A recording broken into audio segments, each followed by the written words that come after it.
Good evening, everyone. My name is Ellen Herr, and I'm a member of the steering committee of Cleveland Park Smart Growth.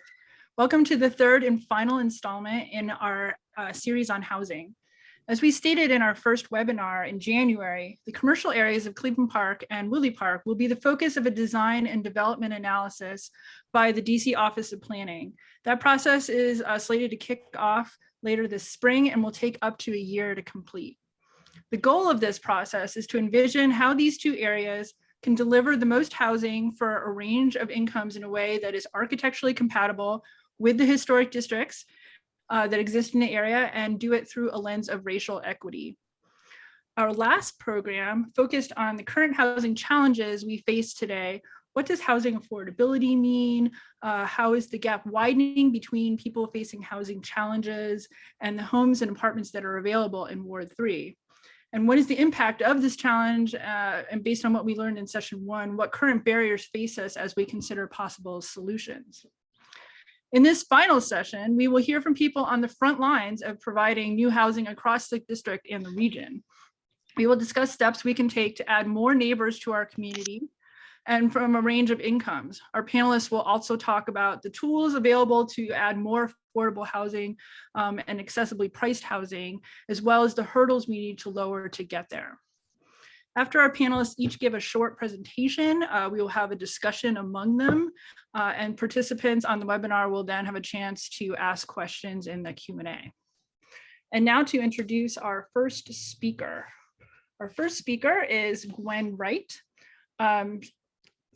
Let's see, Ms. Wright is a Cleveland Park resident and the Director of Planning in Montgomery County, Maryland. Prior to her appointment as the Montgomery County Planning Director in 2013, she was Chief of the Development Division for the City of Alexandria, Department of Planning and Zoning for 5 years. She began her career in Texas as the Director of Architectural Design and Redevelopment for the Galveston Historical Foundation. She has degrees in architecture and architectural history from Yale University and has spoken at numerous national and regional conferences on a wide variety of planning issues. Ms. Wright is a graduate of ULI Washington's Regional Leadership Institute, a member of the Technical Advisory Committee for the University of Maryland Urban Studies and Planning Program, and a recipient of the Potomac Valley chapter of the AIA's Kia Medal for Architectural Advocacy. Take it away, Gwen. Thank you. Well, thank you so much. I'm really, really pleased to be here. And as you probably got a sense, I've had a somewhat varied career, but the first 20 plus years of my career were exclusively in historic preservation.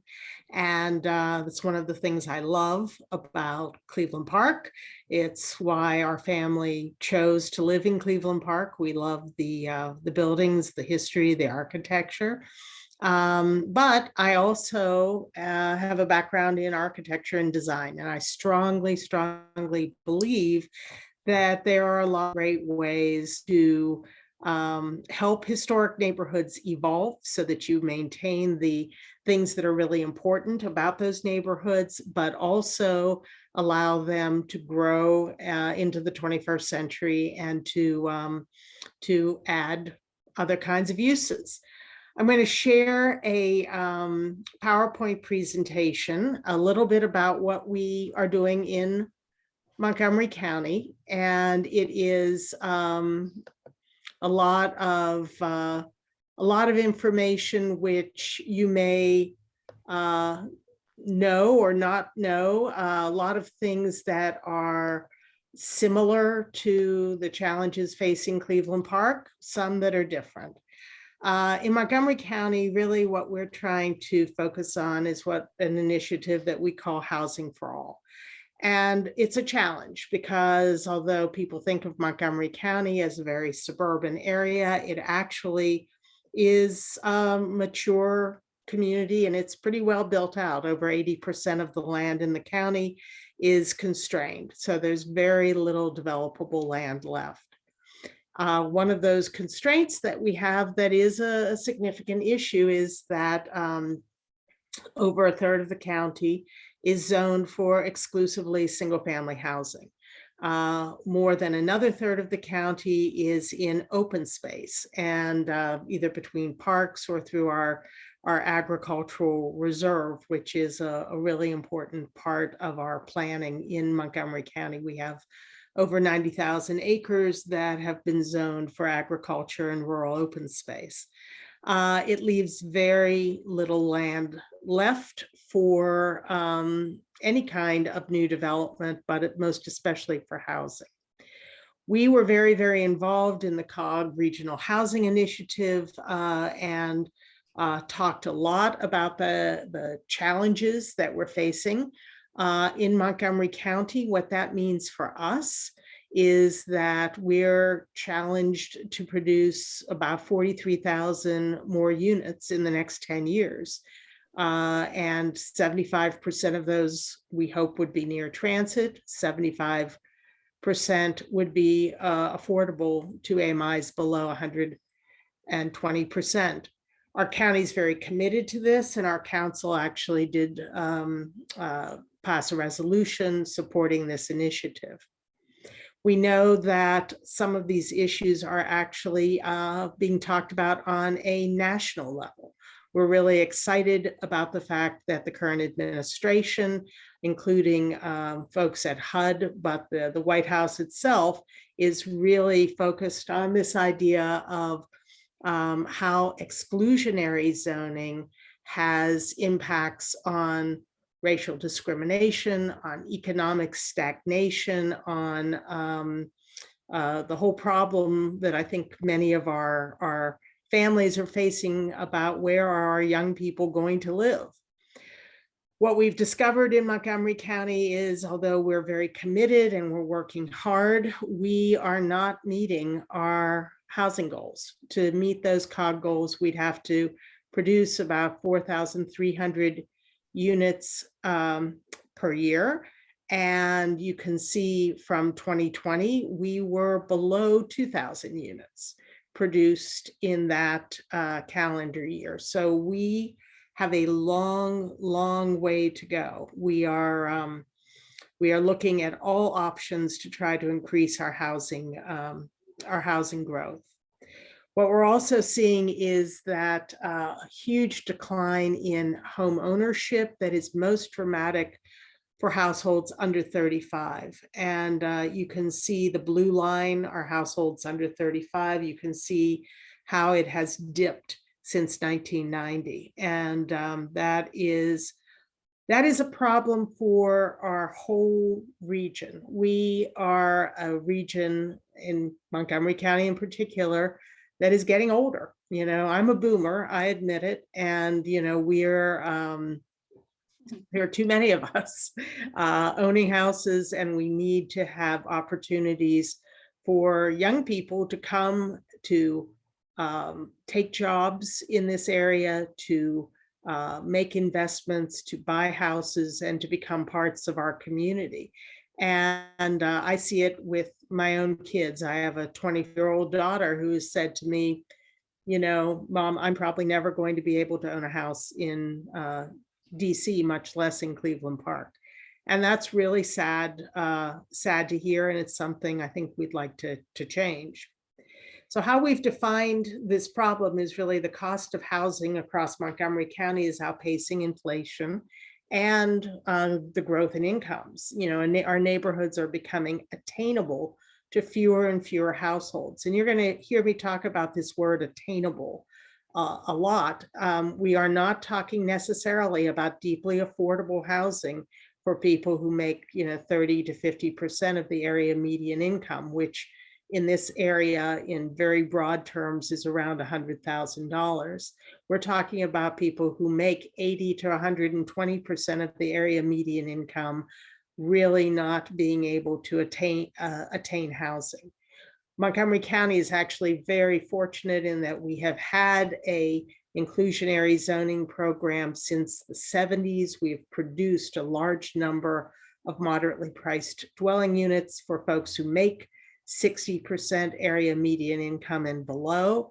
But you know, that is focused on and is trying to solve one issue. We have this other issue of attainable housing, and really that is sort of one of the hard nuts to crack that we're working on right now. So it's really a tale of two equities. There's growing disparity in wealth between those who already own homes, who bought them when they were less expensive, and those who want to own homes and live in our neighborhoods. One of the things we've seen, and I won't again go into this because this is Montgomery County specific, but I'm sure it's also true in DC, is that today in almost all of our zip codes, you know, in 1996, you could actually afford to buy a house if you were at or slightly below the area median income. That's impossible today. You can't do it even if you are at the area median income or above the area median income. Again, very problematic. So what did we do as planners? Well, we studied the heck out of this, and we've been studying it since 2017, looking at our rental housing, our housing for older adults, accessory dwelling units, missing middle housing. I'm proud to say Montgomery County does have a very, very robust accessory dwelling unit program and allows accessory dwelling units in almost all of our residential zones. We've also looked at preservation of affordable housing, and we did a significant housing needs assessment as part of the update to our general plan that we're working on right now. What we've really found, and now sort of talking about the solutions, those are problems, is that we started off in the upper left-hand corner. You see Montgomery County in 1964. There was literally one corridor, I-270. We had a very innovative land use plan called Wedges and Corridors. There was the whole idea, again, before the term smart growth had even been coined. There was really the idea of corridor cities along this transportation corridor. In the lower left, you see sort of how we evolved in 1993. We actually became, frankly, a little squishy, a little more suburban.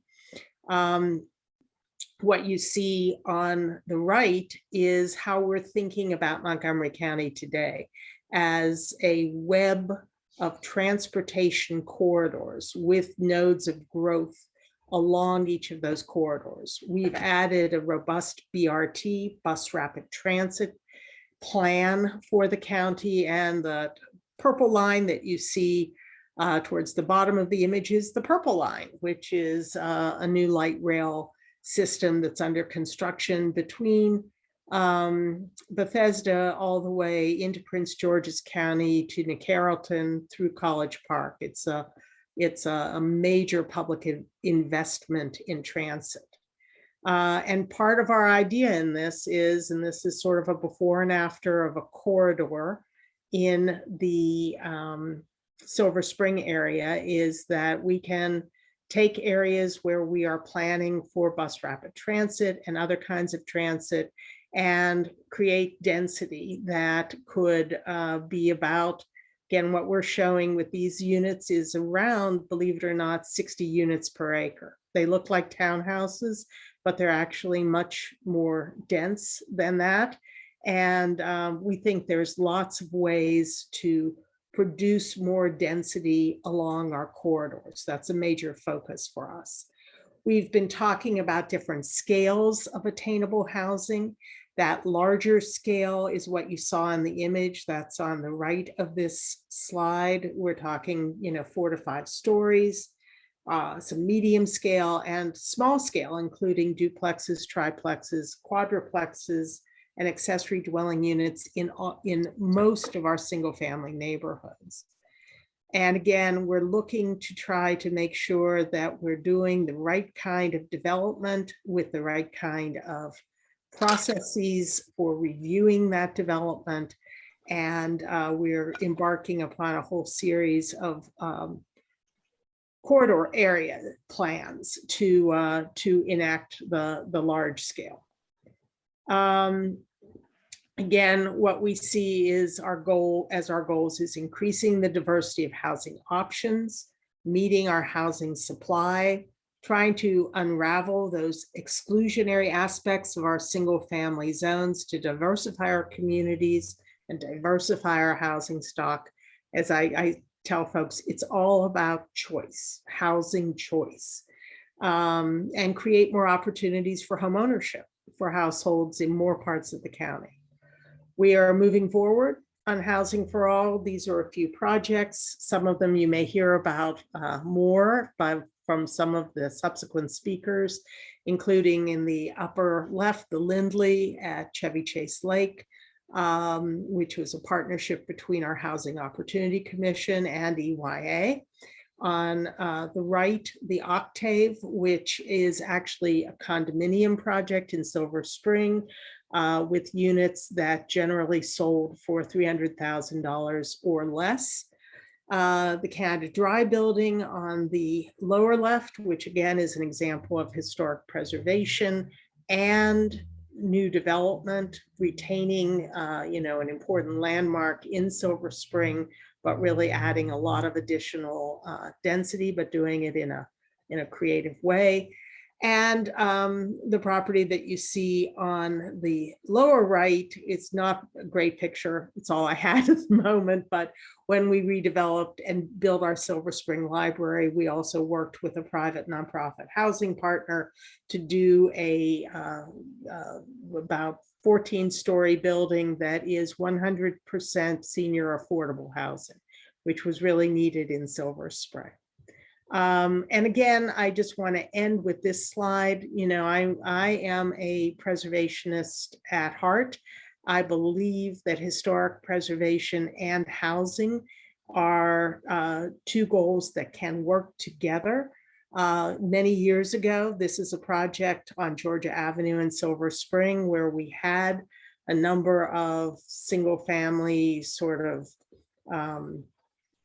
I don't even want to call them Victorian. They were more sort of farmhouse Victorian buildings from the late 19th, early 20th century. We were able to retain them. Some of them had to be moved, but we were able to build really compatible new townhouses on a property that had 3 single family houses and ended up being a community of 30 both townhouses and single families together.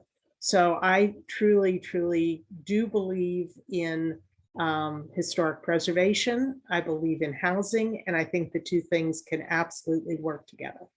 And that's it for my presentation. I'll be glad to talk more later in the session. Great, thanks, Gwen. That's really great.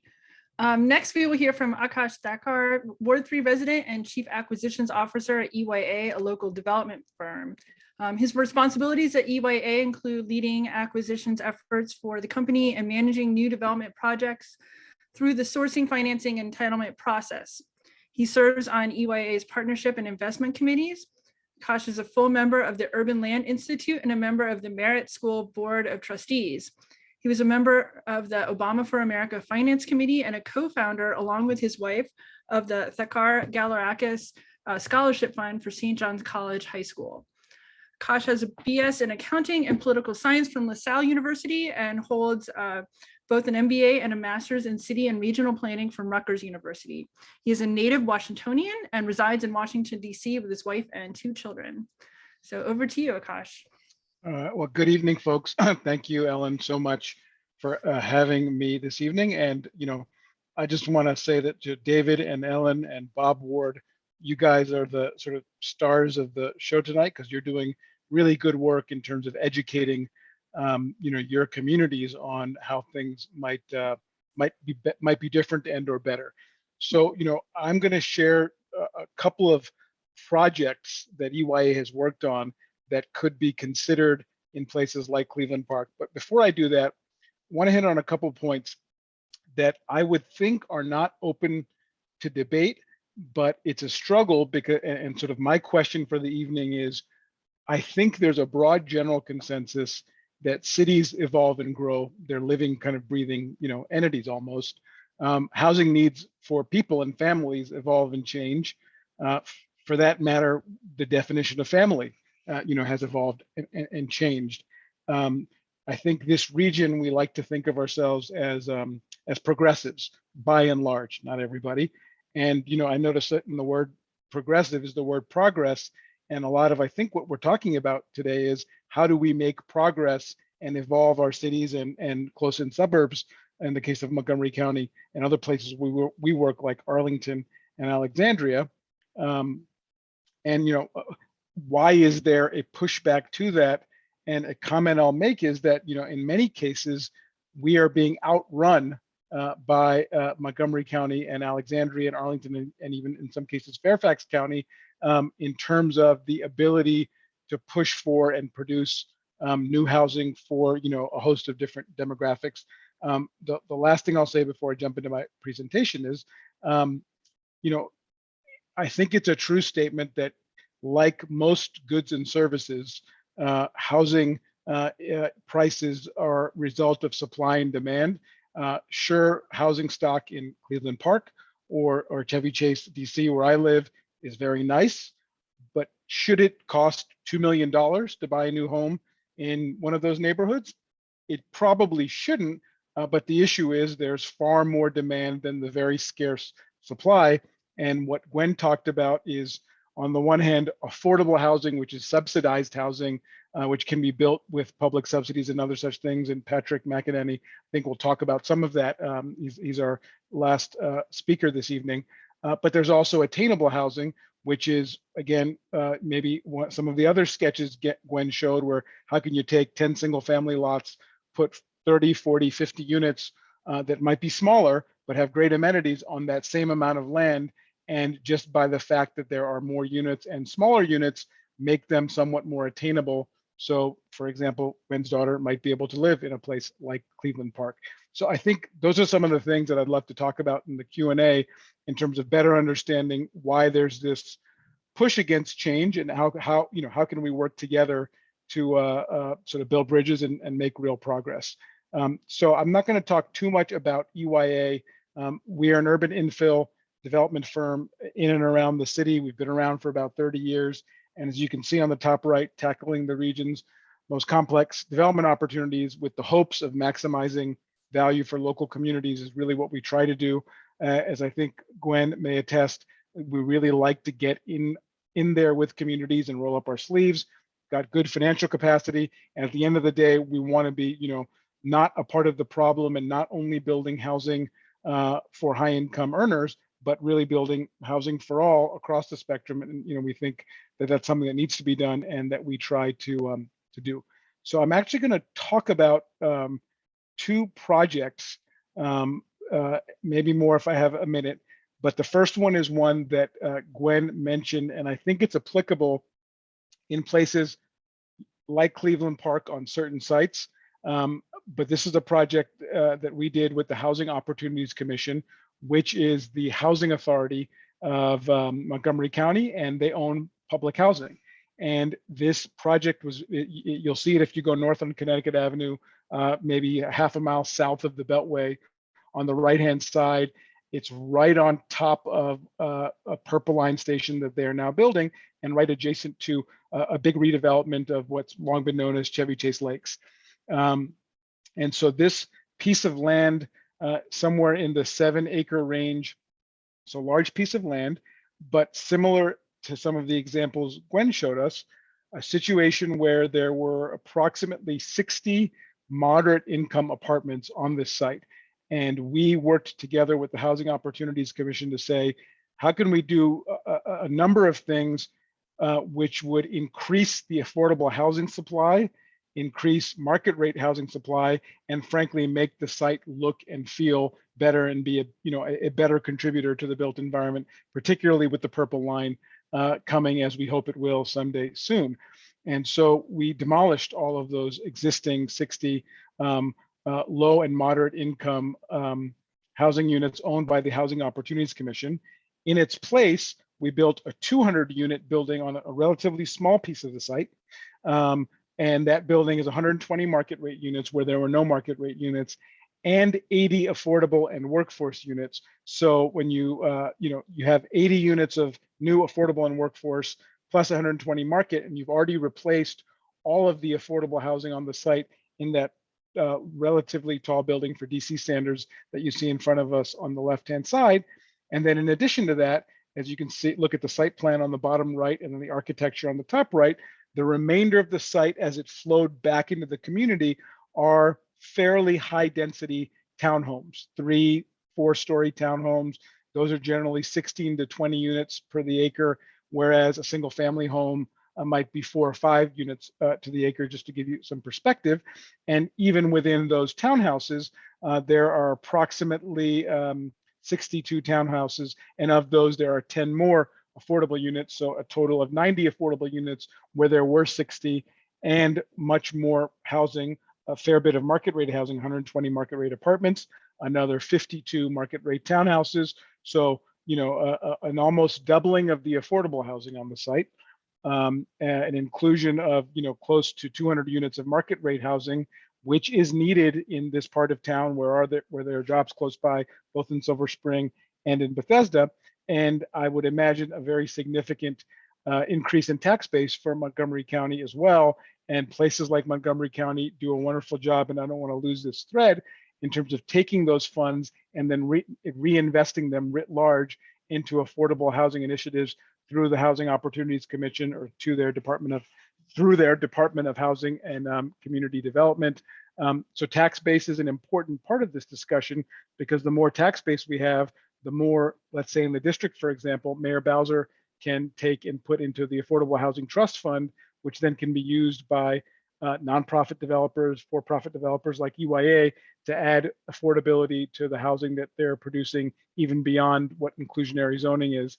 And as you guys probably all know, inclusionary zoning somewhere between 8 and 10% in the district, 12.5% or 10 to 15%, I should say, in Montgomery County. That's a part of the solution, but getting deeper and more affordable and attainable housing is also part of the solution. So that's sort of one project I'll share. And what strikes me is, and this is not Cleveland Park, but it's just up the road in my neighborhood, something like this could be done at the Chevy Chase Library site. And I'm sure it would get some pushback from some of my neighbors, hopefully some support from others of my neighbors. But if we use that parcel, it's right on Connecticut Avenue, frankly, would allow for Connecticut Avenue to have some two-sided retail, which I think would liven up the avenue, newer retail with sort of higher ceilings, which may be helpful, and a mix of housing types, market rate workforce, and affordable above it. Those are the types of things we should be thinking about. If I think about Cleveland Park for a second, I will say that while it's Market Commons, I believe, in Cleveland Park. Gwen, do you know the name of the redevelopment of the Giant with all the nice new restaurants? Cathedral Commons. Cathedral Commons. Cathedral Commons, yes. Yep. So if you ask me, Cathedral Commons is a wonderful project in some sense. In another sense, how nice would it have been if that project's residential density could have been doubled? That housing, it's almost imperceptible because it's kind of set off of Wisconsin and it's not very tall. And if that additional 150 units had been affordable housing, so families could have access to the great amenities of Wisconsin Avenue, Connecticut Avenue, the great schools that we're fortunate enough to have in these parts, those are the types of things, particularly on these larger parcels, that can be done to really make an impact on the attainable and affordable housing challenges we have. This is another very large project, but I'm sharing some of these not from the district to show that a place like Montgomery County, that one might think is less urbane and more suburban than the district, is really pushing the envelope when it can to use its land. In this case, this is a very large 90-acre piece of ground on top of the Shady Grove Metro, and the county said, we want to put it into production for transit-oriented housing and development, and a lot of it not to be sold at market rate. So give or take 25% of what is close to, at the end of the day, 1,500 housing units that'll be developed in this 90 acres. 25% of it will be truly affordable. There's some workforce housing on top of that, and EYA is part of a development team that is building out this project and will be building it out for the next 5 to 7 years. But another good example of housing types that might be newer with townhouses, 2/2s, which are more dense than townhouses in some cases, and actual apartment buildings, as you can see on the right-hand side, that result in a really great mixed use, mixed income environment right on top of a red line. And again, as I think back to the district, I know we're here to talk about Cleveland Park in particular, and in some ways, I'd be curious to hear Gwen's thoughts. Cleveland Park is a little more challenging because you do have to blend appropriately the old and the new. I'd love to hear folks' thoughts on whether the Jamal's Park and Shop is really part of the historic fabric or not, versus some of the other buildings that seem to be maybe more in keeping with the real fabric of Cleveland Park. But there are places in the district like Upper Wisconsin Avenue, Friendship Heights, that have very large parcels. And in my view, they've taken too long to redevelop. And thankfully, there's a wonderful effort, right now with the Bowser administration leading the charge to have a small area plan done there and to bring significant amounts of housing and new retail and a fair amount of affordable housing to that part of Ward 3. But I think it's going to take efforts like those to address the issue.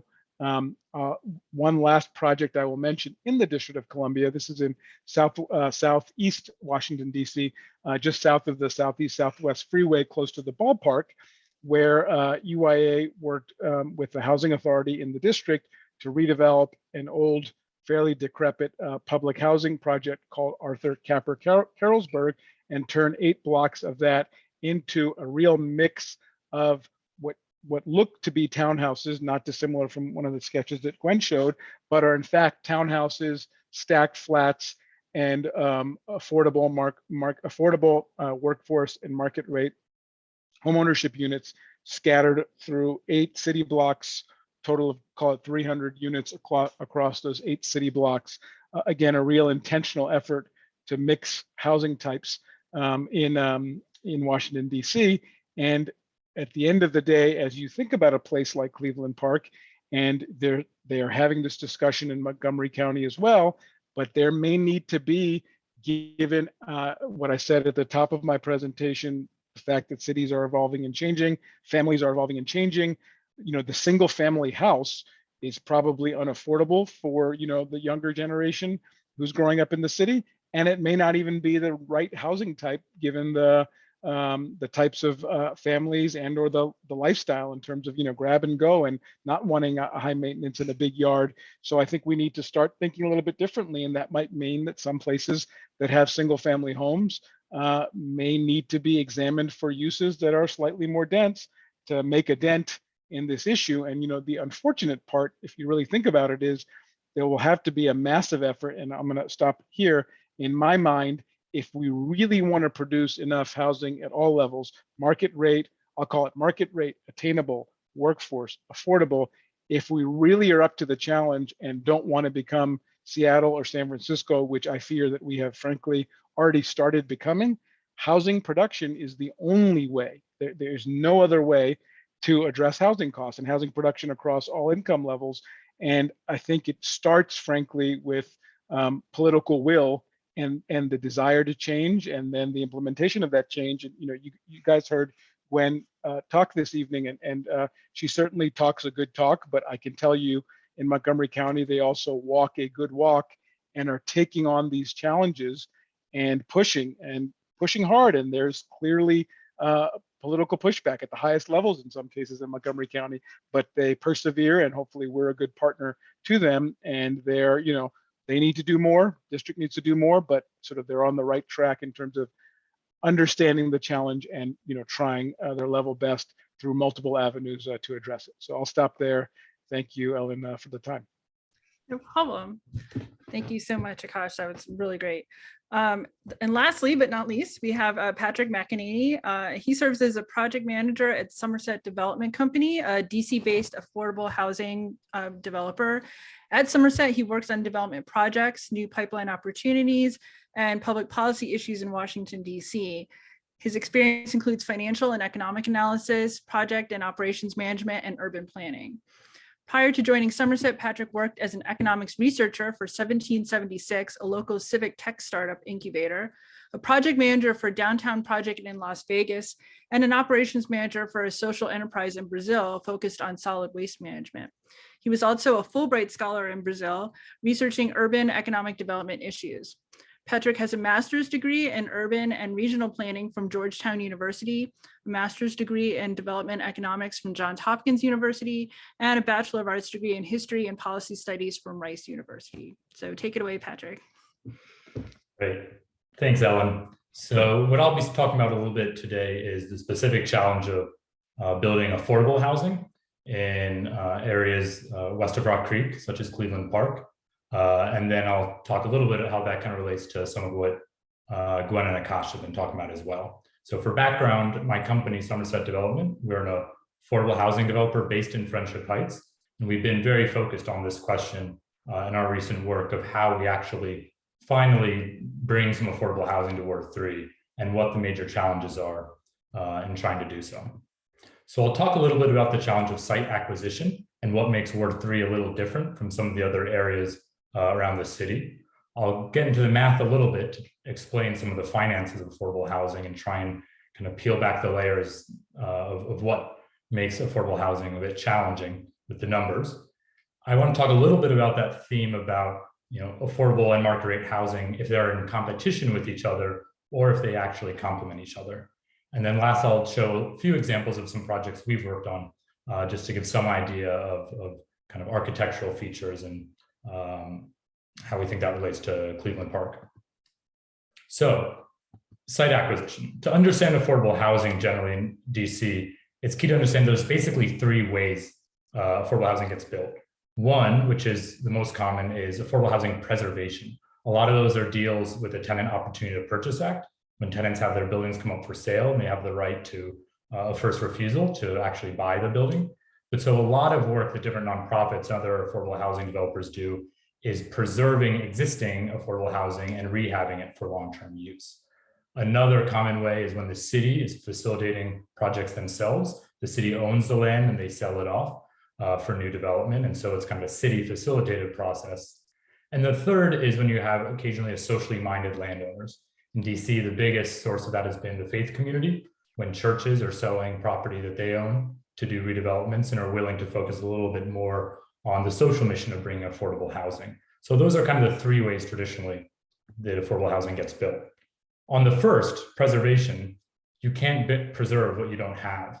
And so the challenge is we don't have much existing affordable housing stock in Ward 3, so there really aren't that many preservation opportunities that exist.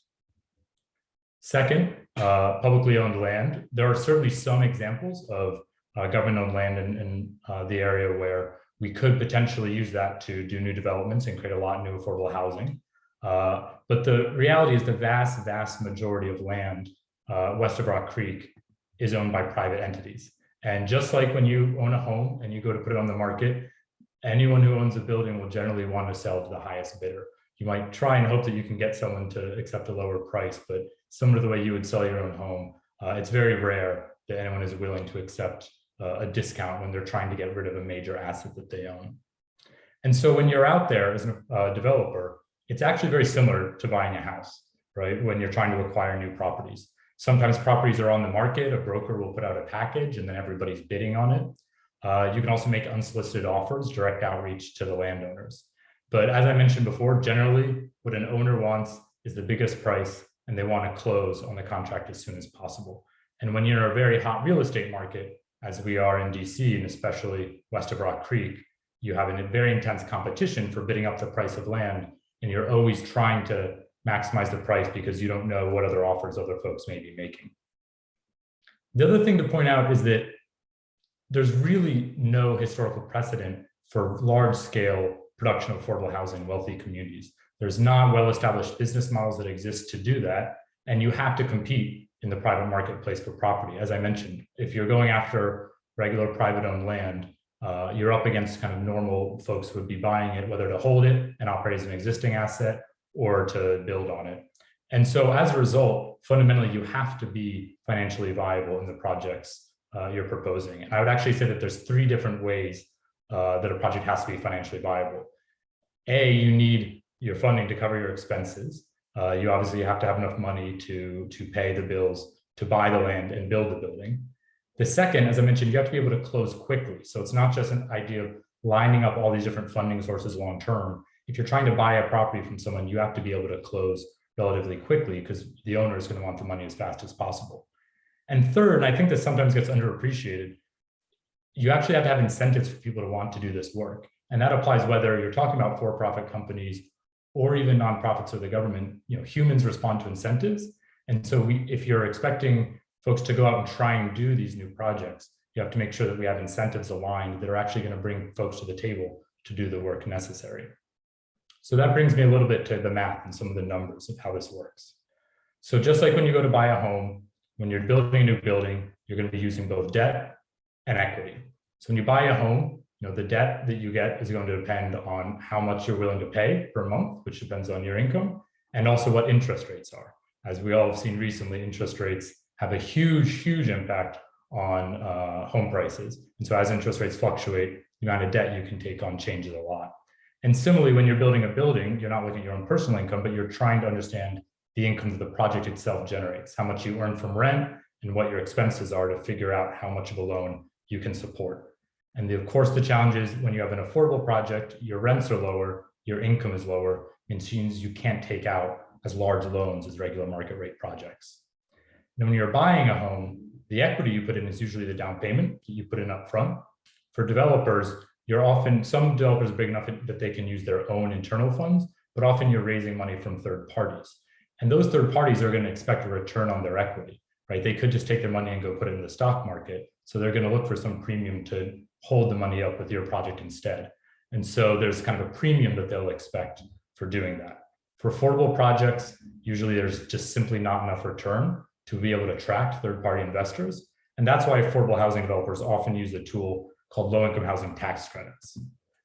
Low-income housing tax credits are now the largest affordable housing program in the country. This is a federal funding program where businesses, usually banks, will invest money in affordable housing in return for tax deductions. And so that way there's kind of third-party investment, but it's incentivized private market.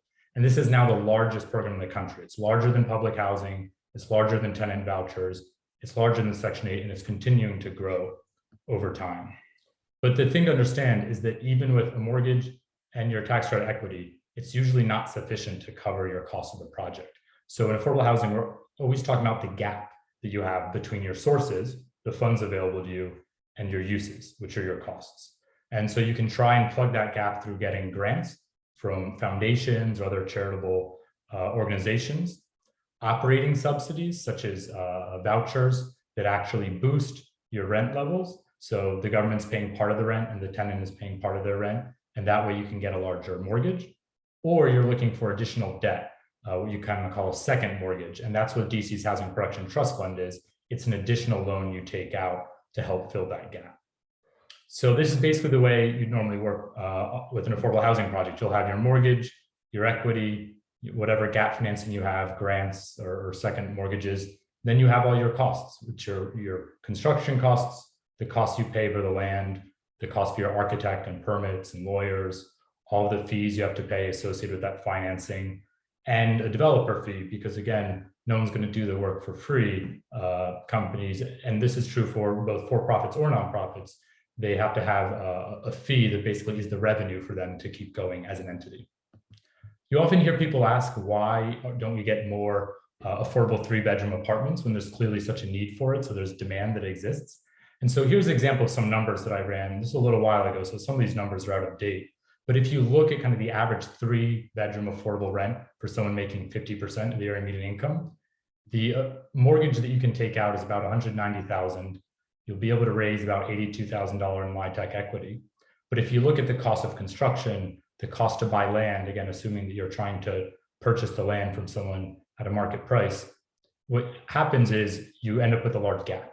And so that's kind of the key challenge, is that even, if the land were free, you still wouldn't even have enough funding to cover your costs. And so that's the fundamental challenge you're in with affordable housing development, is you need large subsidies to help pay for the cost. And the key to also understand is that when you're in a very supply constrained economy, we've heard a lot recently about supply chain issues, and inflation is obviously a very hot topic. We're seeing that right now with construction costs escalating a lot. And when you're in affordable housing and your rents are constrained, it gets even more challenging over time. And I do want to emphasize too that all of this requires a lot of entrepreneurship from someone to go out and take the initiative. You have to be reaching out to landowners, responding to deals, assembling all the financing, navigating all the government programs to make that financing viable, and managing projects through completion. So these things, even if they're in theory viable, you still need that actual spark and that person pulling all the pieces together to make it work. So I want to talk a little bit about this idea of whether or not affordable market rate housing are in competition with each other. And the key to understand is that land is exclusive, right? You can only use land for one thing. It's not like the economics of manufacturing when car companies can produce a car and then another car, and one person having a car doesn't take the car away from somebody else. In land, you can only have one single thing that you can build on that land. And that's when we get something called highest and best use analysis, which basically means when you're trying to understand the value of a property, you'll go out and you'll look at what all the different things you could build on that property would be. You could build an apartment building, an office building, a factory. You take all of your costs, you assume that they're all, they're inputs, you put them into the model, and your land value is the output. It gets spit out. And then at the end, whatever has the highest land value is the essential highest and best use. And that sets the land price. And all those other projects, they can't afford to pay that price, which means they're financially unviable. The highest and best use means that the project that can support the highest land value is the only viable project in the end. And that's true not just for different types of buildings, it's also true between apartment buildings. So I won't go into too much depth here, but basically as an example, I took a hypothetical 180 unit building, same unit mix, same interest rate, same construction costs, and just with some adjustments in the rent, you can see $2,400 one bedroom versus a $2,000 one bedroom, or an $1,800 per month one bedroom. That gives drastically different numbers in the land value. So project one could actually pay a land value of 17.5 million in this scenario, project 2, 5, and project 3, 0. It actually would have a gap and you need subsidies to make it up. But as a result, the landowner is only willing to sell to project 1 and the other projects are fundamentally unviable. So that kind of also helps to explain why you don't see market rate housing more of the kind of middle class getting built, because they can't bid on projects at the same rate and they thus become financially unfeasible, even if in theory they're still buildable. The land values are what drives them out of business. But the thing that is key to understand is that when we're increasing supply overall, as Aakash talked about, and this is absolutely true, we're in a housing market that is governed by the laws of supply and demand. Increasing the supply overall will lower rents overall. And what that actually does is brings land values down across the board. So the irony is that even though we think that affordable housing and market rate housing have to compete with each other, the reality is that when you build enough supply to bring land values down, it makes affordable housing projects more viable as well, because land values are going down, it's easier to plug a smaller gap. And so the reality is that when we're increasing the supply of market rate housing, it's also making it easier to finance affordable projects. There's just one map I wanted to show quickly. I think this is a very illustrative of kind of the dynamic where we are in the region. This is an old heat map that Trulia used to put together. And you can see red is the most expensive homes, yellow is intermediate, and green is the cheapest. And what you see quite clearly beyond the obvious divides of segregation in our city is that if you look at Bethesda, if you look at Friendship Village, and actually if you look at Cleveland Park, it's clear that there's bubbles of more affordable housing in these areas because they do have more apartments overall. And so I think the map like this is really key to understanding not just the divides that we have in our city, but that effect, that impact of supply and demand as well in the market, and how that kind of can work in small regional markets as well in specific neighborhoods like Cleveland Park. So overall, the takeaways I want to leave you all with is that site acquisition, it's a major challenge, and it's the very first step if we want to actually get more affordable housing built in these neighborhoods. We have to be able to figure out how to actually get control of land. And that's very hard because of the high land values. There are financing tools available, the federal low-income housing tax credits, DC's local housing production trust fund that help to fill the gap. But also we need to remember that market rate and affordable housing are not either or, that they actually work together. And so I'll just show some quick examples of projects that we've done in other areas. This is a new 125 unit project that we're putting together in the 14th Street corridor. And so we really try to blend in a little bit with some of the historic aspects of other buildings in the area, to Gwen's point, making historic preservation and new construction go well together. This is a project we did up in Baltimore, in the historic Bolton Hill neighborhood, new construction of a multifamily building that, again, we were trying to blend in with the historic neighborhood. And this was another project we did recently in Baltimore, where we actually added, we both renovated an existing single room occupancy building and added new permanent supportive housing, primarily targeted at veterans. And we tried to kind of blend some of the old and the new. So we're very big believers that you can combine all together and increase supply in all sectors of the market at the same time. So with that, I will stop and we can turn it back over to Ellen. Great, thank you. Thanks, Patrick. That was really great. So now we're going to turn to our panel discussion, and David Christiel from our steering committee is going to moderate and ask our panelists a few questions. If you, as a participant on this webinar, would like to ask a question, please submit it by clicking on the Q&A button on the bottom of your screen, and please try to use that Q&A feature to ask questions instead of asking questions in the chat. So over to you, David. Thanks, Alan. You guys have done a great job of talking about the solutions. And as you know, you're part of a three-part series. And so this discussion is really to kind of wrap things up and sort of to have a look back at the first two sessions and then kind of focus again on where we are tonight. So I think looking back, in part one of this series, we discussed the exclusionary origins of neighborhood. And Dr. Brian McCabe, who's an associate professor of sociology at Georgetown, noted that zoning and historic preservation, quote, contribute to patterns of segregation and marginalization. First, I'd love your reaction to that.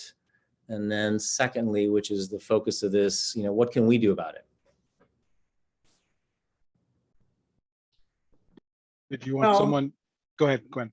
Yeah, I was going to say, I can start on that. I actually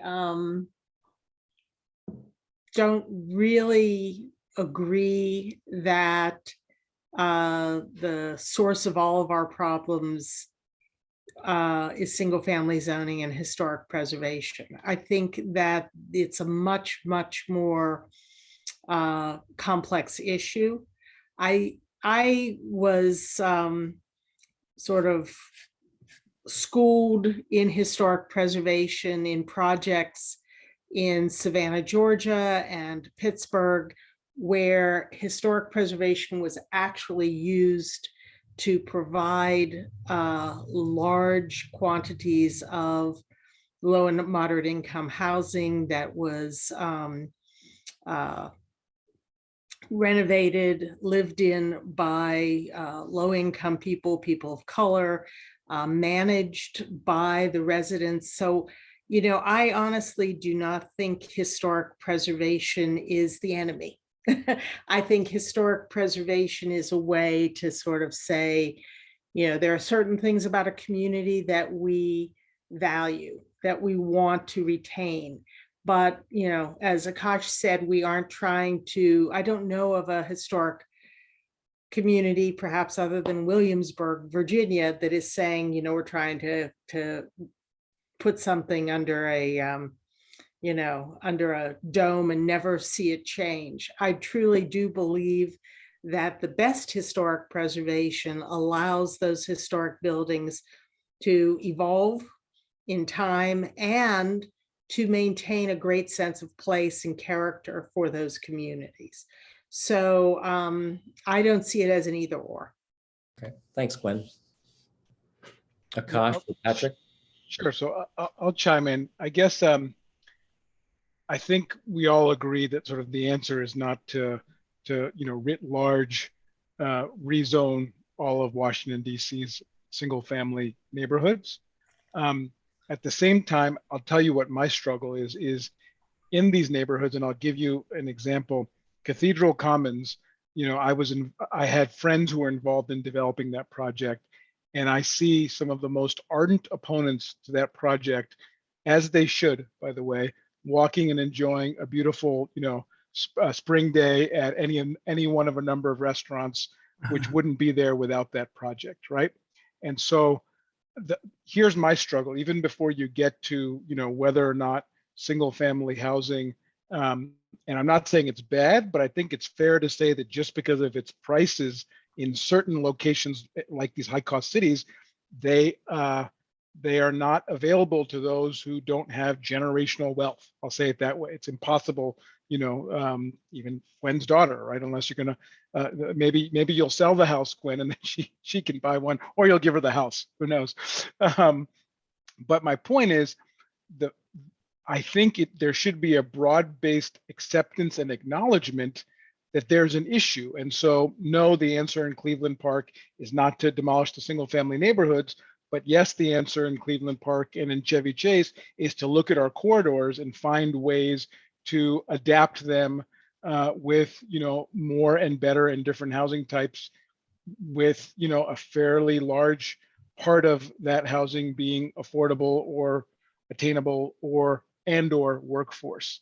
And so what is troubling to me is, where's the pushback coming from, and what is the case that we shouldn't be at least chipping away, if not making wholesale changes, because we are, a storied and longstanding city with a lot of good history. But my struggle is, where's the pushback if we claim to be a progressive city and want to provide, provide options for and be attractive to a broad range of folks, whether it be so they can go to the same schools or live in the same neighborhoods or what have you. That's my struggle. I'd also add one thing that I think is interesting when you think about historic preservation and zoning, is that when you actually take some of DC's oldest, most iconic architecture, it's actually zoning that kind of blocked it from being able to expand, and that's row homes, right? So, if you look at the inner core of DC, these neighborhoods that all have row homes, you can't build those in huge swaths of the city. And that's not actually, it's not a question of the use in zoning, because a row home can be, single family home. It's a question of your minimum lot width, your minimum lot size, side yard. Can you build a party wall up to the party line? I live, for example, in a row home in Petworth. And one thing I find fascinating is our zoning here is designed to kind of preserve these old historic row home neighborhoods. But when I looked at my own property, it is zoned in a way that this structure that exists couldn't be built. It's a 1,200 square foot lot on a minimum lot size of row home zoning for 1,600 square feet.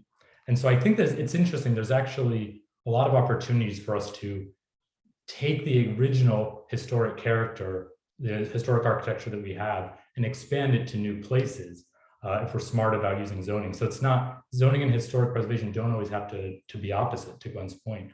And I think the row homes are a perfect example of that. So Patrick and Gwen and Aakash, thanks for that conversation. We're going to come back to a part of that in a little bit, but first, since we're kind of on the hits keep coming, something that was raised in the second session was this notion of, the second session was really on the challenges of affordable housing and which kinds of people face different challenges. And then, invariably, as we kind of, the presenters went through that, this issue of pushback came up. And I think, the three of you have raised this issue of pushback. And I guess, like parts of DC, Montgomery County, other areas with high income and lots of engagement, there's a reputation of fighting new housing. And I guess maybe this is mainly a question for Patrick and Aakash, but maybe Gwen, in your experience, is there any way you can quantify the cost of that, cost in terms of the end result of affordable housing that pushback brings on a project, either in soft costs or delays? Is anybody have take a shot at that? Sure, I can start with it. I think the biggest factor often for developers is time. So as an affordable housing developer, one of your biggest challenges is all those sources that I mentioned, you have to cobble together. It takes a lot of time to get those. And so what you're basically trying to do, you don't have time to cobble those sources together before the landowner wants to sell. So you have to get short-term financing to be able to get control of the parcel. And then you basically have a ticking clock whether it's a bank is giving you a loan or an investor wants their money out in a certain amount of time. So the delay often it's not changing the cost to build the building. It's not changing the cost. It can change the cost a little to pay the architect if you have to have them do a lot more work or pay the lawyer. But often it's that time, both in tying up capital and then the cost of that capital. And then you can often run out of time and then you're just forced to sell. So that is kind of one of the biggest challenges is you can easily kill a project by just delaying it for a certain amount of time often. And that, Patrick, is the MO of groups that appeal these projects, because, and again, part of some of our struggles in the city have been when you have a body like the Zoning Commission, or in Montgomery County, the Planning Board, approve something, then appealing those projects, Patrick's exactly right, it just takes time, but those boards are there to make decisions about application of current and future zoning law. So again, some of my challenges, should it be so easy to appeal a project when your duly elected officials, what I often tell folks is, as a side note, if you don't like the decisions being made in the district, if there's too much development happening, you should vote for folks who are more aligned with your principles.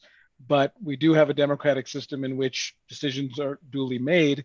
And it is too easy, in my view, to simply slap a postage stamp on a lawsuit, knowing that there's a 95% probability that that lawsuit, that the zoning will be held up in court, the lawsuit will not prevail. But as Patrick said, that landowner may make a different decision and that project may not happen. So I think the core issue, David, is it's expensive and timely, but the result of a lawsuit may mean that a particular project or set of projects may not happen. Take the McMillan sand filtration site, a project that my firm UIA and I have been involved in for 13 years. So I've had, my wife and I have had 2 children in the period of time during which we've worked on the project, and still nothing's come out of the ground on a site where, there's no development on it today. And we worked very closely with historic preservation in the city to come up with what I think is a plan that really balances sort of the old and new, if you will. And it has been stuck in litigation for that period of time. Thankfully, the district is a landowner and has been patient, but it's really a shame because that project provides a huge park, housing for a range of incomes, jobs for the adjacent, kind of coming from the adjacent hospital center and children's hospital. And those are all the right things, I think, in most people's minds that the city, and particularly that part of the city, need. And, lawsuits and litigation hold those things up. Another comment I will make, though, David, and I think Montgomery County and some other jurisdictions might do a little better job than we do here in the district doing, is adapting zoning or having things called floating zones that, Gwen and her team, have at their disposal to say, hey, the time has come for a different use on a piece of property. They've got zones in Montgomery County that can be applied that change the use once you go through a fairly rigorous process to make the case that the use maybe should be changed. So I'm thinking of a site in Montgomery County that is an old monastery, and that we are working with Gwen's team on to convert into new housing and both townhouses, small and large, and senior housing. The time has come for that change. The sisters in that case wanted to sell the property, and Gwen and her team had an approach, or have an approach at their disposal to make that happen in a, I might say, a little longer period of time than we'd prefer, but a reasonable period of time and a predictable process. And in the district, we have comp plan that we redo every, 10 years or so. And if you don't get into a comp plan, you're often waiting until the next comp plan to make that kind of change. So I think there's some front end things that, we can look at that may be a little controversial, like out of turn comp plan amendments or floating zones, that will really help the district look at, the evolution of the city and make changes as they are appropriate. I just want to add, I'm a really huge believer in design.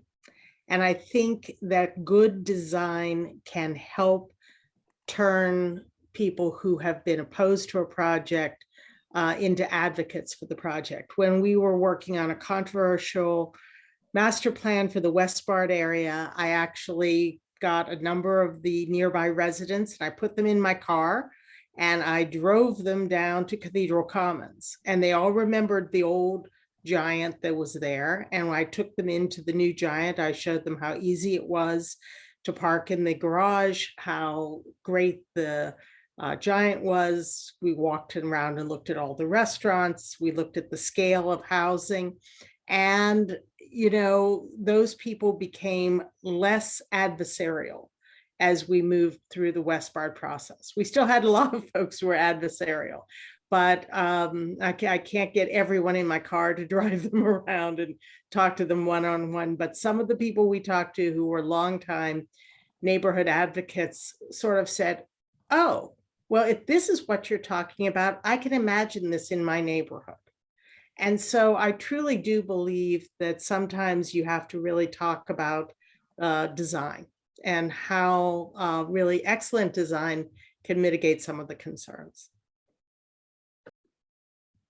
Thanks, Gwen. Speaking of design, I think this is getting into a little bit to the solutions now. I think what, you know, there's been a debate all across the country, here in DC, across the region, on whether, in terms of affordable housing, is it better to have all income restricted housing, 100% affordable housing, or is it better to have mixed income housing? And in some of the presentations, some of the developments that you've talked about, Aakash, and you too, Patrick, and you referred to, Gwen, I've seen the developments where it's either a for-profit or nonprofit, and I guess in the case of Montgomery County, it's the Housing Opportunities Commission.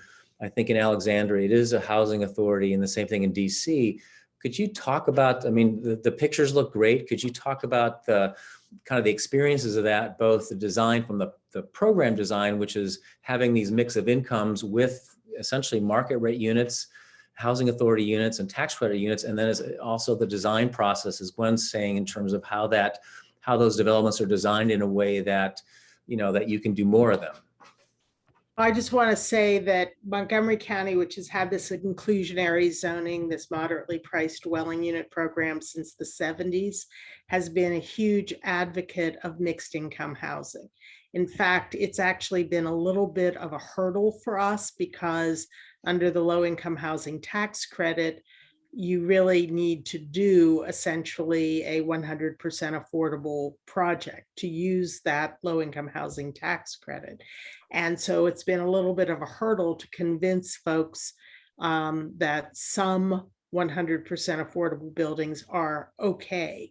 But I've seen, again, fantastic mixed income projects. You know, Aakash talked a little bit about what they did in DC. I also want to mention in Alexandria, they did 5 city blocks of public housing and converted it to a project called Old Town Commons. And it is amazing. You have rows of what appear to be townhouses, and many of them are single family townhouses that sell for a significant amount of money, but some of them are 3 flats that are all public housing flats. And you truly are seeing a mix of incomes, a mix of races, a mix of people that creates the kind of dynamic neighborhoods that I think we all strive for. No one wants a boring neighborhood of everyone who is the same. You know, we really do best, we thrive when we have neighborhoods of different kinds of people. And there are also challenges to it. It's not easy, but it is what makes for great places. Thanks, Gwen. And I think that last point you made about challenges, I'd like to, again, kind of probably maybe from Aakash and Patrick that are on the ground. I mean, talk about some of the challenges that these developments bring, if any, or, you know, what your track record has been. So maybe I want to start with, I'll be brief, Patrick. I want to start with your question around, you know, what's the right type of housing? And you said mixed income, or, you know, workforce, or all affordable. And I guess my short answer is dependent on the location. You know, yes, like I might advocate for buildings that are, and it's a tough one. I go back and forth because with limited land on, let's take Connecticut Avenue and Chevy Chase, taking off my developer hat and putting on my community hat, I might think more affordability, because let's be candid, there's a limited amount of land on our thoroughfares. So, does it make sense for maybe 50% of the housing, for example, at the library site, maybe it should be affordable, or maybe there's one of, affordable senior building and, one market mixed income building. So my point is, in locations that are very homogeneous, I might advocate in certain scenarios for it being okay to have more affordability, because from a neighborhood standpoint, it'll still be very mixed. Yes, a building, and to Gwen's point, I think the ideal is always mixed income, even market rate buildings with inclusionary zoning. That's great. 80% affordable, 20%, 80% market rate, 20% affordable is another common 80-20, it's called, way to approach it. But I think given the scale of the issue, probably not opposed to some, more or even all affordable projects like the one you guys may be familiar with being proposed at the Lisner House on the DC side of the line at Friendship Heights. I think it's 100% affordable senior building. It seems to be a great use, sort of very consistent with the existing Lisner use, and a way to bring some more affordability to our neighborhoods. Your second question, David, is, it relates to one of your earlier questions. There's always a not in my backyard sentiment, sometimes small, sometimes very large, particularly as it relates to affordable housing, I'll say. Everyone wants it, except when it's in their backyard. And I think I'd like to talk about solutions. What can the district do? If Patrick is proposing, a majority affordable project, maybe there's some green taping or some way to say that is of the highest priority in certain locations in the city. You guys may know the district passed, and kudos to them, a tax abatement program to develop mixed income housing in wards 3 and wards 4. But in addition to that, those projects that qualify, maybe they should move through the process in half the amount of time and have a more by right, if you will, approach. And when I say by right, a process which can't be appealed. So city says it's important to build housing, just like they said it was important to build those 8 homeless shelters throughout the city. And those were in effect by right because they were done by the public.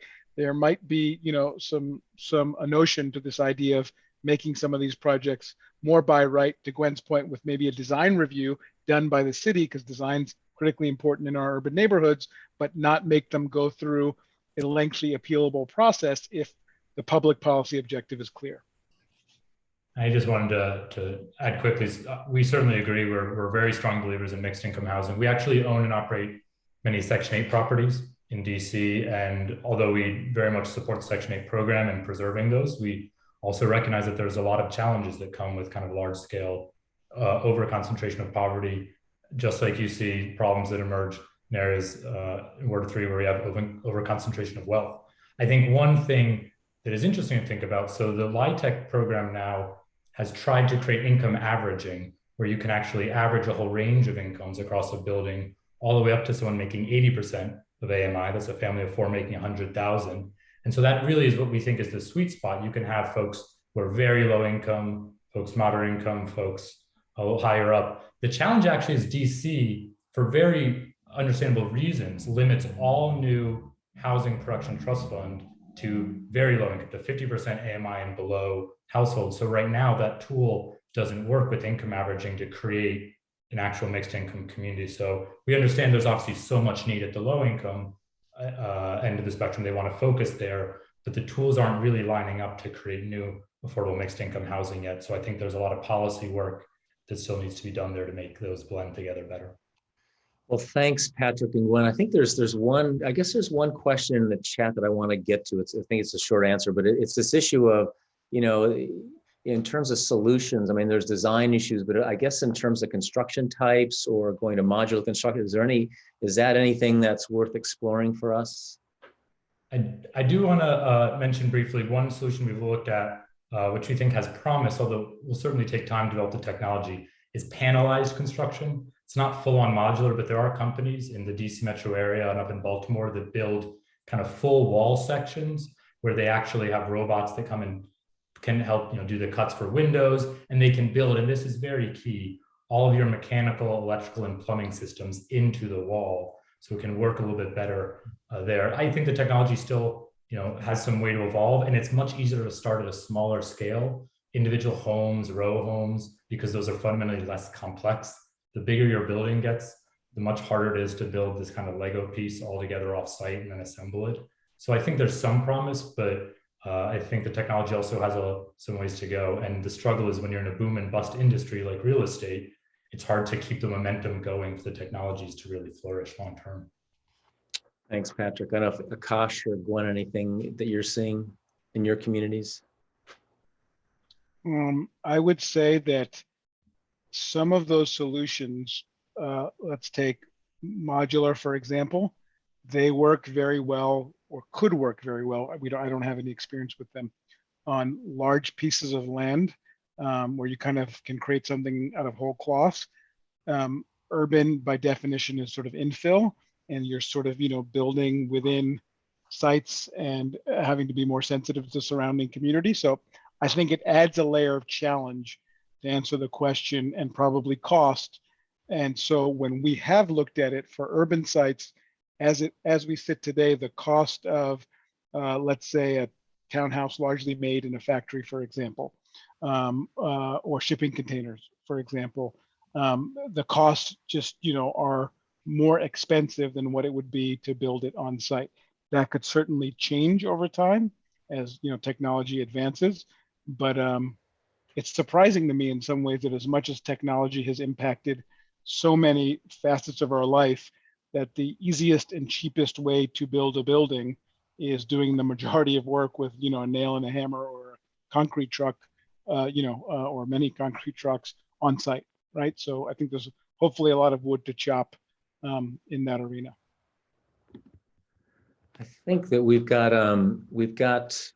it's about 10 minutes to 9. I know there's some questions in the chat that I think, how about we do this? Why don't we go, we've got Heba from the Office of Planning to talk about the process for Cleveland Park, Woodley Park. If she could go through her presentation relatively quickly, and then we'll come back to more questions. And again, we're supposed to end at 9, but if there's an interest, we can continue this conversation for as long as our panelists, right? And if they can't stay with us, those of us that are here will do the best we can. How's that for a plan?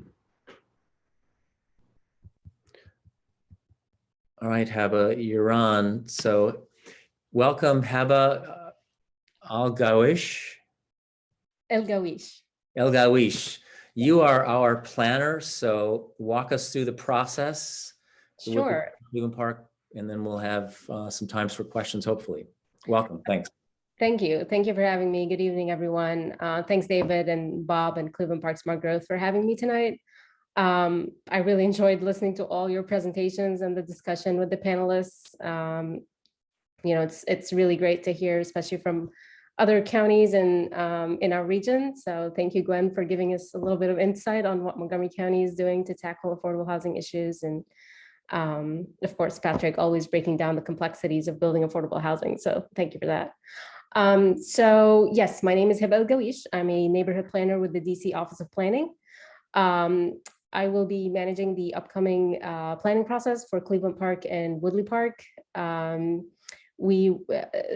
intent behind this process is to kind of take a further planning analysis in those two neighborhoods where the future land use map designations have been updated with the latest update to the comprehensive plan. And I'm glad there was a lot of talk around the importance of design, especially in historic neighborhoods like Cleveland Park and Woodley Park, which is exactly the intent behind this planning process, is to specifically focus on urban design and determine how the potential for future development can both support the need for additional housing, especially affordable housing, in these high capacity transit nodes, while allowing for development that is compatible in character with the established historic districts. So through this planning process, we are hoping to work with a design consultant and the community to model kind of different building massing scenarios for new construction and additions on a number of those opportunity sites along the Connecticut Avenue corridor, specifically again in Cleveland Park and Woodley Park. And with this building modeling, we're we're working to identify appropriate design strategies like height transitions, upper story step backs, building street wall design that can support active and lively commercial corridor. Also looking at, what are some of those building materials and other architectural articulation that can create kind of visual connections between new development and historic buildings. So really the goal is to set clear development design guidelines and expectations for future applications that would require HPRB review. In addition to these development design guidelines, we would also look at the public space, how it's being used, and circulation patterns in Cleveland Park and Woodley Park, as well as kind of the corridor in between, especially as you're passing by the zoo, and how can Connecticut Avenue in this area promote a successful commercial corridor. And of course, we recognize that DDOT already has 2 ongoing initiatives along that section. One is going to be starting construction, the Cleveland Park streetscape. So we will be coordinating closely with them on any kind of public space related design strategies. And then in terms of kind of what that means broadly for Rock Request and creating new housing in Rock Request planning area, which generally aligns with the Ward 3 boundaries. This planning process along Connecticut Avenue is part of a broader Rock Request planning initiative that the Office of Planning has been undertaking over the past year, starting with a small area plan in Chevy Chase. So the current and upcoming planning initiatives, both along Connecticut Avenue and Wisconsin Avenue, are opportunities to reform current land use regulations along these corridors that have historically been a barrier to achieving socioeconomic diversity and access to opportunities that lead to better health and economic outcomes. And the goal of these planning efforts is to realize the increased residential opportunities afforded by the updated comprehensive plan to support inclusive neighborhoods and the as well as the revitalization of commercial corridors. And Aakash mentioned Friendship Heights as well, so that's going to be a concurrent planning process with the one in along Connecticut Avenue. And then in terms of how you all can be involved in this project, well, we just recently set up a dedicated webpage for the project, and we're encouraging people to sign up to stay up to date with upcoming events as they start to occur. And I'll put a link to the project webpage in the chat. But for now, the webpage includes some resources, some of the work that we've been doing leading up to these planning efforts, a number of FAQs and past presentations that we've been given over the past few months, like the one we gave to HPRB back in December and ANC 3C just last month. As I mentioned, we're working to team with a consultant, a design consultant, and we're currently going through the procurement process. We have not awarded a contract yet, but we are going through that process right now. And with the anticipation that we would really kick off this planning process around mid-spring. It is, of course, contingent on awarding a contract and partnering with a consultant team. But for now, the goal is to start the public outreach and engagement and really get going on the planning process in the spring. And with that, let me just drop a link to the project webpage in the chat. Thank you. Thank you, Heba. If you could all hang around, I guess, because this is really the last one of the questions we had, and I think there's some questions in the chat that are being answered. So those of you that are still with us, feel free to put the questions in the chat, and we'll try to get to them as best we can, or in the Q&A. So as Heba's outlined, there's a planning process that's going to happen, and this is really to Patrick and Aakash and Gwen. I know you've talked about this, but what's your sense of the benefits of this planning process to expanding housing and affordability? Sure, yeah. So really this, the increased opportunities for housing and mixed use development in Ward 3, particularly along the commercial corridors, started with the update to the comprehensive plan, right? So kind of updating the land use designations along Connecticut Avenue and Wisconsin Avenue to support kind of denser mixed use development, especially at metro stations, Friendship Heights, Cleveland Park, Woodley Park. So that was kind of the start. Now, along with these land use designations, the generalized policy map also identified those 2 corridors for future planning analysis areas. So this is kind of the next step to really implement or have those land use designations get implemented to get us closer to achieving the affordable housing goals, specifically for Rock Creek West. In 2019, there was the housing equity report that identified, set a goal for Rock Creek West for about 2,000 or so affordable units by 2025. And, over the past few decades, there has been very little development. So, with the update to the comprehensive plan, we're trying to take steps forward to kind of getting us closer to this goal. Thanks, Heba. So I think the questions, I guess, so this question really, what you're answering, the question is really geared toward part of your audience here, and that's, Patrick and Aakash and Gwen as a resident, what are the benefits of your customers think? So I don't know, Gwen, if you want to start. Yeah, I mean, I'm going to be one of your customers. I live here in Cleveland Park, and I want to be involved in this planning process. I think it's exciting. I think it's a great way for the community to come together to think about, what it is that they value in their community, and that can be everything from historic preservation to diversity of housing types, offering more housing choice for our children and grandchildren and folks who want to live in this community. I think that it's a really exciting process. And it's a great chance to come together and find solutions. I mean, that's the best planning, is not anything that's just sort of pie in the sky, but really bringing people together to talk about what their goals, their visions, their dreams, their hopes, and find some solutions to achieve those. So I'm excited. I'm ready to jump in and join your planning process. Great. I love hearing it. And this process would benefit greatly from your expertise. So we're excited to have you.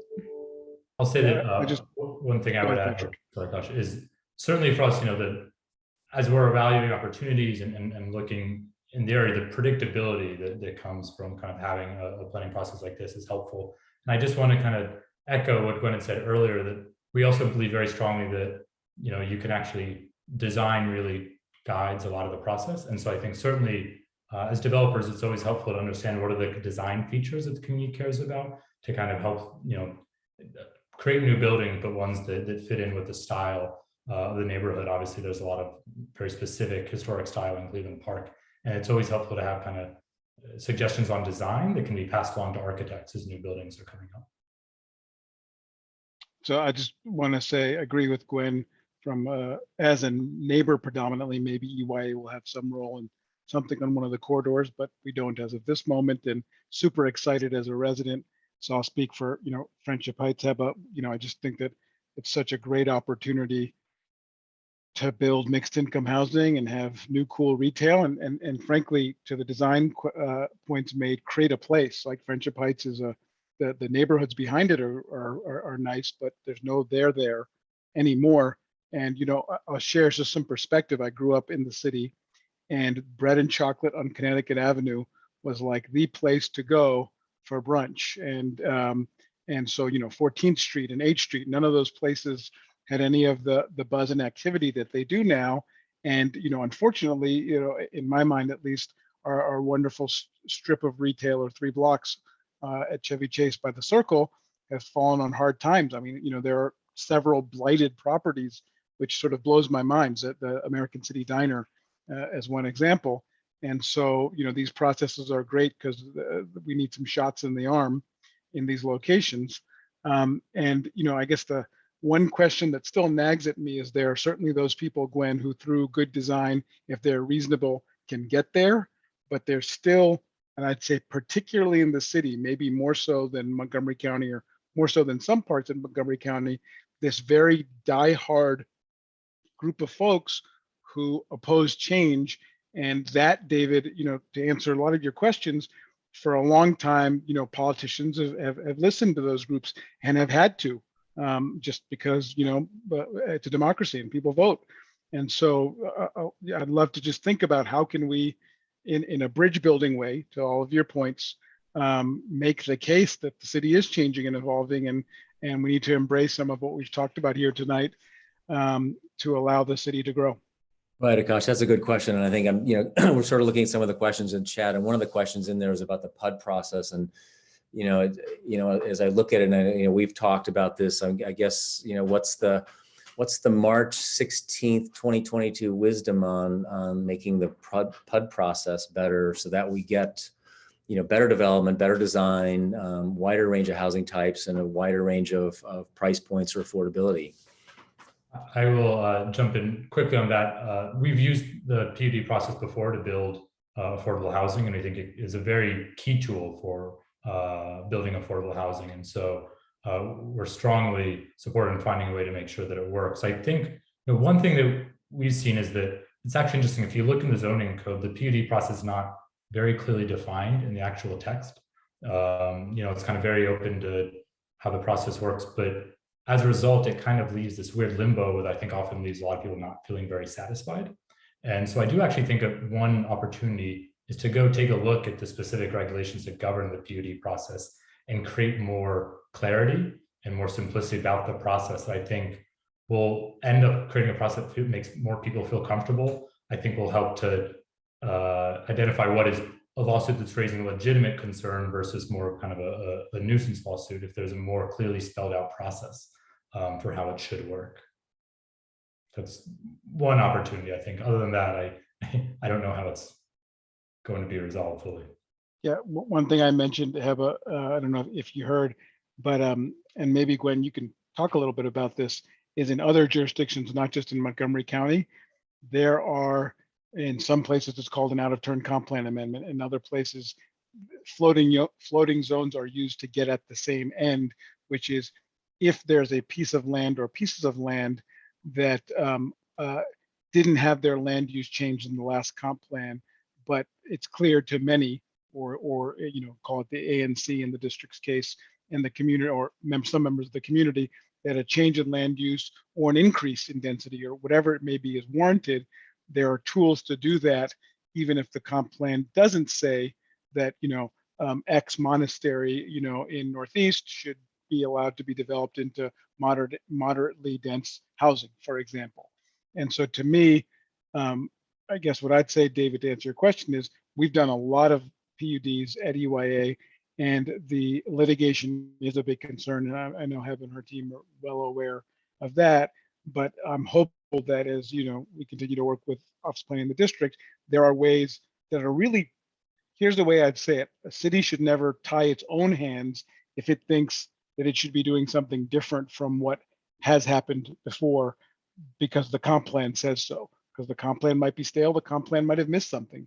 And so I'd love to see tools that if there's consensus on land use changes or additional density, you don't have to wait 10 years, as we even had to do with Friendship Heights, to say, hey, something has to be done here, and let's give our Office of Planning the flexibility, frankly, to sort of make some of those calls and allow things to evolve a little more quickly.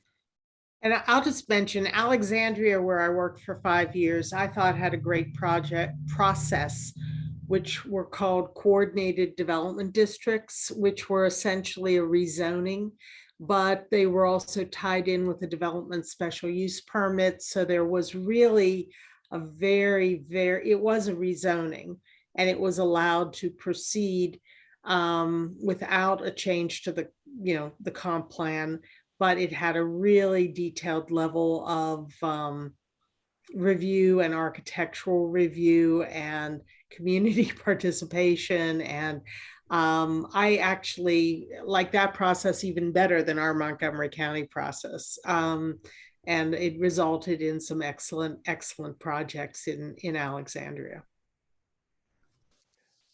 Thanks, Gwen, and thanks, Patrick. I think I'm going to pick on one question. It's this, it's a nagging question, if you will, because it's been around a while. But the whole issue of the wardman, and I guess if we can keep this answer simple, like if you had the wardman, Patrick and Aakash, what would you do with it? And this is a time to dream. You have 10 minutes. Well, I would say we looked at the site, so there's actually not too much that I can say specifically on it. But I think the Wardman and projects in Friendship Heights and others, there's certainly lots of opportunities to build new affordable housing. What you get into is the challenges I laid out, that these are privately owned land, and whoever owns the land is going to try and sell it at the highest bid. And so you have to find a way to bring all the tools to make it work, both to close in time to pay the landowner the price and to have a project long-term that can be viable. And so I think that's for those sorts of sites, that when they're owned by private entity, that's the challenge. You have to be able to kind of win in a competitive marketplace on a bid to make it all work. And so I would also say we think there's a very sweet spot for a lot of small infill as well that can complement some of the bigger sites. That there's a lot of small parcels, some vacant retail, as Aakash was talking about, Connecticut and Wisconsin. So we've tried to focus a little bit also on some of the underlooked opportunities as well. I don't know if that totally answers the question. Sure. Like the days in. Yeah. So David, you bring up, that's like it's a really good question. I think highlights my point. So I think, and I'm not following it super closely, the developer on that site has said, I'm just going to go with what the buy right option is, right? And so if the district could say, without going through a 2-year process, because the developer's just not going to wait that long, as you said, Patrick, they paid a boatload of money for this site. The district could say, we want to double the amount of housing that goes on that site. It's right on top of the metro, literally, but 25% of it's got to be affordable. So then you give the developer or the prior owner or the market that option, and we could have had 900 more units and 25% of the 1,800 or whatever it is as affordable. And so I just think that the city should give itself, really, not the development community, the opportunity to say, yeah, hey, we want to be bold. This is Ward 3. We want to do mixed income housing in Ward 3.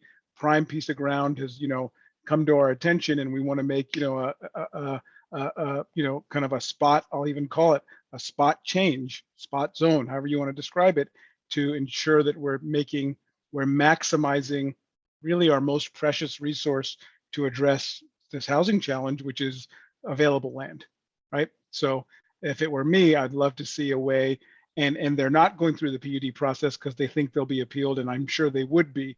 But if the district could say, no, this is not, it's not about the developer and what they want to do.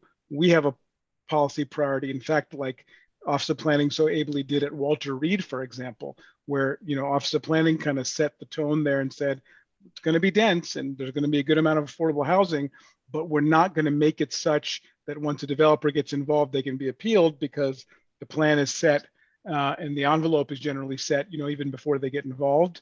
That would really be helpful in terms of the predictability that you guys have talked about, but also just, being bold with regard to the challenge we have. Gosh, I think that's probably a great way to end tonight's session. I don't know if there's any questions or any further comments, but we really want to thank you all for doing that. And before we end, though, I think this is, getting to the planning process. I mean, part of the intent of this series was to try and, again, sort of somewhat comprehensively take a look back at how our community has been and how it's gotten there, talk about it. Also, talk about some of the challenges that people are facing that are trying to find an affordable home. And we heard from, some renters and owners and people that rented that moved someplace else. And then this session has really tried to, focus on what some of the solutions are. And I think you guys have done a wonderful job of sort of a wide range of solutions, both in really throughout the region. I mean, I think Gwen, you and Aakash, you've got work that's spans the DMV, and Patrick, you've done a lot of affordable housing in the district that's really helpful. And then Heba, you're our planner, and so I think the call to action, I think, to us is really that we've gone through this series of sessions, and now we've got this opportunity. And I'm picking on what Aakash, what you talked about, was really thinking big, not necessarily big, but in terms of big and in terms of thinking, in terms of how can we, given the we're relatively relatively built out, but even within this situation we have of figuring how to get more housing and more affordable housing. I don't know if Bob or Ellen or Sarah, you have anything to add to that? I don't think so. I would just like to but- thank our panelists and Yeah. everyone who attended tonight. Really, it was a great discussion. I'm very excited about the planning process that's coming up, and I hope everyone really takes the opportunity to get involved. I saw Ron Eichner made a comment in the Q&A that we didn't get to, but his point was get involved in Cleveland Park Smart Growth, get involved in Ward 3 Vision, get involved in the planning process, and participate and be heard and listen to your neighbors and work collaboratively to let's really produce a great outcome on the other side of this, so that developers like Patrick and Aakash and others can look at Cleveland Park and look at Woodley Park and see opportunity, and we can get sort of that vitality, diversity, and affordability and attainability that we've been talking about. So thanks, everybody. Really appreciate it. Yeah, and thanks, Heba, for coming. And yeah, thanks everybody for participating tonight. Again, in the chat is a link to our first two sessions and our website if you want to join. And then Heba also put the link into the DC Office of Planning's website about the process. So thank you again for everybody for attending tonight. And yeah, this was a great session. Good night, everybody. Good night. Bye. Great, thank you.